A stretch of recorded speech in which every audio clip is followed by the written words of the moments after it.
حضرت زینب بنت علی رضی اللہ عنہ 5 ہجری 627 عیسوی کو مدینہ منورہ میں پیدا ہوئی۔ 2 بھائیوں کے بعد گھر میں رحمت خداوندی کا نزول ہوا تھا۔ والدین اور بھائی خوشی سے نہال تھے۔ نبی کریم صلی اللہ علیہ وسلم مدینے سے باہر تشریف لے گئے تھے۔ حضرت فاطمہ زہرا رضی اللہ عنہ نے شوہر سے فرمایا، علی رضی اللہ عنہ، ابا حضور تو مدینے میں نہیں ہیں، تو آپ بچی کے کانوں میں اذان اور تکبیر کہہ کر نام رکھ دیجیے۔ حضرت علی رضی اللہ عنہ نے فرمایا، میں بچی کے کانوں میں اذان اور تکبیر تو کہہ دیتا ہوں، لیکن ہماری چاند سی بیٹی کا نام تو رسول اللہ صلی اللہ علیہ وسلم ہی رکھیں گے۔ حضرت صلی اللہ علیہ وسلم کا معمول تھا کہ سفر سے واپسی پر سب سے پہلے حضرت فاطمہ رضی اللہ عنہ کے گھر تشریف لے جاتے، ان سے حال و احوال معلوم کرنے کے بعد مسجد نبوی جاتے اور پھر وہاں 2 رکعت نفل ادا کرنے کے بعد اپنے گھر تشریف لے جاتے۔ اس دن بھی ایسا ہی ہوا۔ جب 3 دن بعد اللہ کے رسول صلی اللہ علیہ وسلم بیٹی فاطمہ رضی اللہ عنہ کے گھر آئے تو پورا گھر خوشیوں سے بھرا ہوا تھا۔ حضرت علی رضی اللہ عنہ نے نومولود بچی کو نانا کی گود میں دے دیا۔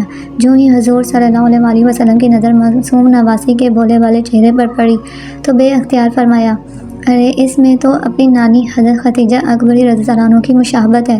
پھر آپ صلی اللہ علیہ وسلم نے اپنا لب مبارک بچی کے منہ میں ڈالا کو جوڑ چبا کر تالو سے لگائی اور اس کا نام اپنی بڑی صاحبزادی کے نام زینب رضی اللہ عنہ رکھا۔ حضرت زینب رضی اللہ عنہ خوبصورت تھی اور خوبصورت بھی۔ جب سن بالغت کو پہنچی تو بہت سے نوجوان شادی کے خواہشمند تھے، لیکن سیدنا علی مرتضیٰ رضی اللہ عنہ نے ان کے لیے اپنے شہید بھائی اور جنگ مؤتہ کے ہیرو حضرت جعفر طیار رضی اللہ عنہ کی سعادت مند صاحبزادے عبداللہ بن جعفر رضی اللہ عنہ کو منتخب فرمایا۔ حضرت جعفر رضی اللہ عنہ کی شہادت کے بعد ان کے بچوں کی تربیت و پرورش حضرت صلی اللہ علیہ وسلم نے خود فرمائی تھی، اور آپ صلی اللہ علیہ وسلم کی وفات کے بعد یہ ذمہ داری حضرت علی رضی اللہ عنہ نے سنبھال لی۔ حضرت عبداللہ رضی اللہ عنہ اپنے والد کی طرح اعلیٰ صفات اور پاکیزہ اخلاق کے مالک تھے۔ حضرت زینب رضی اللہ عنہ کا بچپن فکر و غم میں گزرا تھا۔ گھر میں تنگ و دستی کا راج تھا، لیکن جب شوہر کے گھر آئیں تو مال و دولت کی فراوانی دیکھی۔ حضرت عبداللہ رضی اللہ عنہ کا شمار مدینے کے امیر ترین تاجروں میں ہوتا تھا۔ سیدنا علی مرتضیٰ رضی اللہ عنہ نے ان کا نکاح مسجد نبوی میں نہایت سادگی سے پڑھایا۔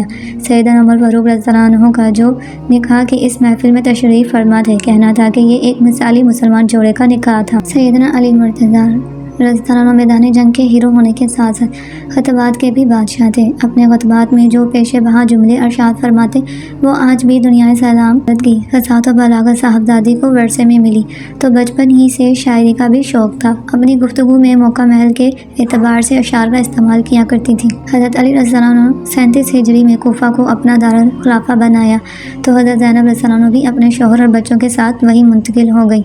آپ نے وہاں درس و تدریس کا سلسلہ شروع کیا اور جلد ہی ان کی تقاریر کا گھر گھر چرچا ہونے لگا۔ حضرت علی رضی اللہ عنہ 19 رمضان 40 ہجری کو ابن ملجم کے ہاتھوں زخمی ہوئے اور 21 رمضان المبارک کو جام شہادت نوش کر گئے۔ سیدہ زینب غمزدہ حالت میں والد کے سرحانے موجود تھیں۔ انہوں نے اپنے اس غم کا مرثیوں میں اظہار کیا۔ وہ والد کی شہادت کے بعد بھائیوں کے ساتھ مدینہ منورہ منتقل ہو گئیں۔ 50 ہجری میں حضرت امام حسن رضی اللہ عنہ کو ان کی بیوی نے زہر دے دیا۔ بچپن میں نانا اور والدہ کی جدائی برداشت کی، جوانی میں والد کو کھویا اور پھر اب بڑے بھائی بھی اللہ کو پیارے ہوئے۔ کربلا کے دوسرے دن بناتے اہل بیت رضی اللہ عنہ کو قیدیوں کی حیثیت سے کوفہ روانہ کیا گیا تو شہر شمر کے حضرت زین العابدین رضی اللہ عنہ پر نظر پڑی۔ اس نے انہیں بھی شہید کرنا چاہا، لیکن حضرت زینب رضی اللہ عنہ بیمار بھتیجے سے لپٹ گئیں اور انہیں شہید ہونے سے بچا لیا۔ نواسہ رسول صلی اللہ علیہ وسلم کے سر مبارک کو ایک تشت میں رکھا گیا، جابر و فاسق عبداللہ بن زیاد کے سامنے پیش کیا گیا۔ کوفے کے اس ظالم اور لالچی گورنر نے بے شرمی اور بے ہودگی کا مظاہرہ کرتے ہوئے غمزدہ خواتین کو مزید ذہنی اذیت پہنچائی۔ پھر حکم دیا کہ دمشق چلے جانے سے پہلے ان سب کو کوفے کے بازاروں میں گھماؤ۔ مورخین لکھتے ہیں کہ ہزاروں کی تعداد میں کوفے گھروں سے نکل آئے تھے۔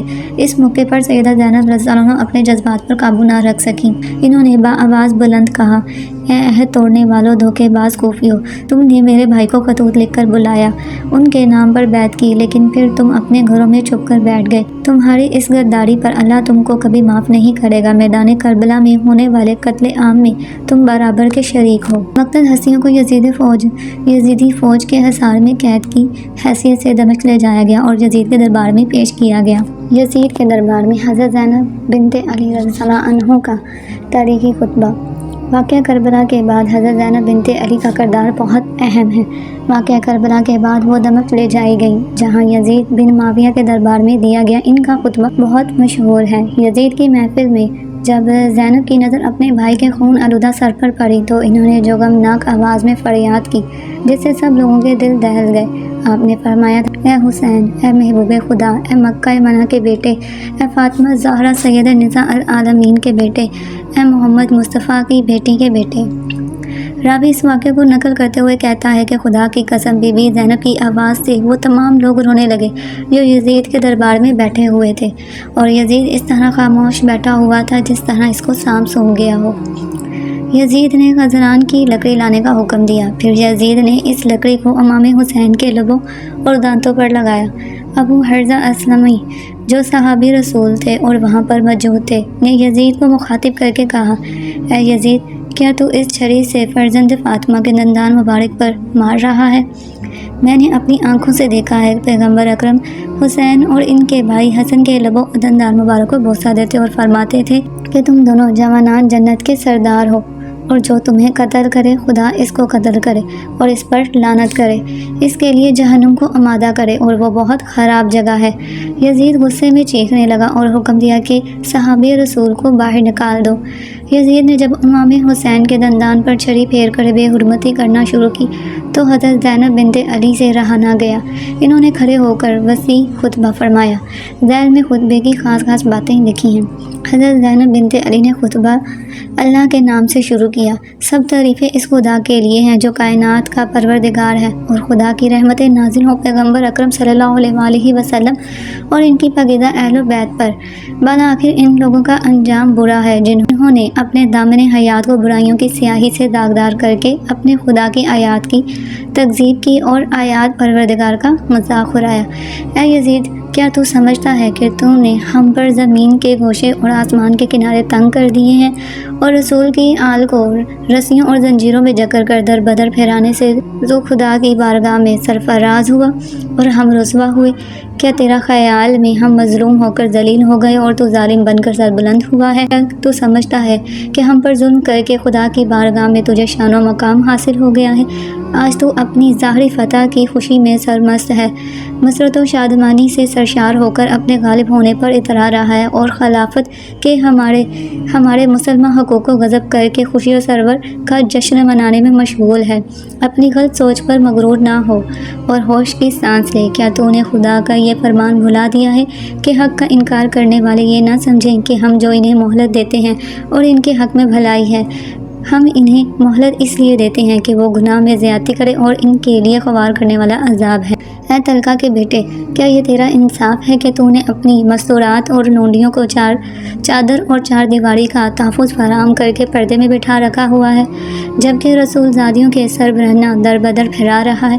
تو نے وقت رات عصمت کی چادریں لوٹ لی اور ان کی بے حرمتی کا مرتکب ہوا۔ تیرے حکم پر اشقیاء نے رسول زادیوں کو بے نقاب کر کے شہر بہ شہر پھیرایا۔ اے یزید، یاد رکھ کہ خدا آل رسول پاک کا تجھ سے انتقام لے کر ان مظلوموں کا حق انہیں دلائے گا اور انہیں امن و سکون کی نعمت سے مالا مال کر دے گا۔ خدا کا فرمان ہے کہ جو لوگ اللہ کی راہ میں مارے گئے انہیں مردہ نہ سمجھو، بلکہ وہ زندہ ہیں اور اپنے رب کے ہاں سے رزق دیے جاتے ہیں۔ افسوس تو اس بات پر ہے کہ شیطان کے ہم نوا اور بدنام لوگوں نے رحمان کے صفائیوں اور پاک باز لوگوں کو تحت کر ڈالا ہے، اور ابھی تک اس شیطانی ٹولے کے ہاتھوں سے ہمارا پاک خون کے قطرے ٹپک رہے ہیں۔ ان کے ناپاک ذہن ہمارا گوشت چبانے میں مصروف ہیں، اور صحرا کے بھیڑیے ان پاک باز شہیدوں کے مظلوم لاشوں کے ارد گرد گھوم رہے ہیں، اور جنگل کے نجس درندے ان پاکیزہ جسموں کی بے حرمتی کر رہے ہیں۔ تو یزید جتنا چاہے مکر و فریب کر لے اور پھر بھرپور کوشش کر کے دیکھ لے، مگر تجھے معلوم ہونا چاہیے کہ تو نہ تو ہماری یاد لوگوں کے دلوں سے مٹا سکتا ہے اور نہ ہی وہی الہی کی پاکیزہ آثار محو کر سکتا ہے۔ تو یہ خیال خام اپنے دل سے نکال دے کہ ظاہری سازی کے ذریعے ہماری شان و منزلت کو پا لے گا۔ تو نے جس گھناؤنے جرم کا ارتکاب کیا ہے، اس کا بدنما داغ اپنے دامن سے نہیں ڈھو پائے گا۔ تیرا نظریہ نہایت کمزور اور گھٹیا ہے۔ تیری حکومت میں گنتی کے چند دن باقی ہیں، تیرے سب ساتھی تیرے ساتھ چھوڑ جائیں گے، تیرے پاس اس دن کی حسرت و پریشانی کے سوا کچھ بھی نہیں بچے گا جب منادی ندا کرے گا کہ ظالم و ستم گر لوگوں کے لیے خدا کی لعنت ہے۔ مدینہ منورہ سے واپسی۔ کچھ دن بعد ان خواتین کو ایک صحابی رسول حضرت نعمان بن بشیر رضی اللہ عنہ کی نگرانی میں انہیں مدینہ منورہ روانہ کر دیا۔ ثانیہ کربلا اور اہل بیت کے قافلے کی آمد کی اطلاع بھی موصول ہو چکی تھی، چنانچہ اہل مدینہ نے شہر سے باہر نکل کر قافلے کا استقبال کیا۔ یہ نہایت پرسوز منظر تھا، ہر شخص اشک بار تھا۔ قافلے میں شامل خواتین غم سے نڈال تھیں۔ دوسرے دن حضرت زینب رضی اللہ عنہ نے روضہ مبارک پر حاضری دی اور درود و سلام کے بعد ثانیہ کی روات پیش کی۔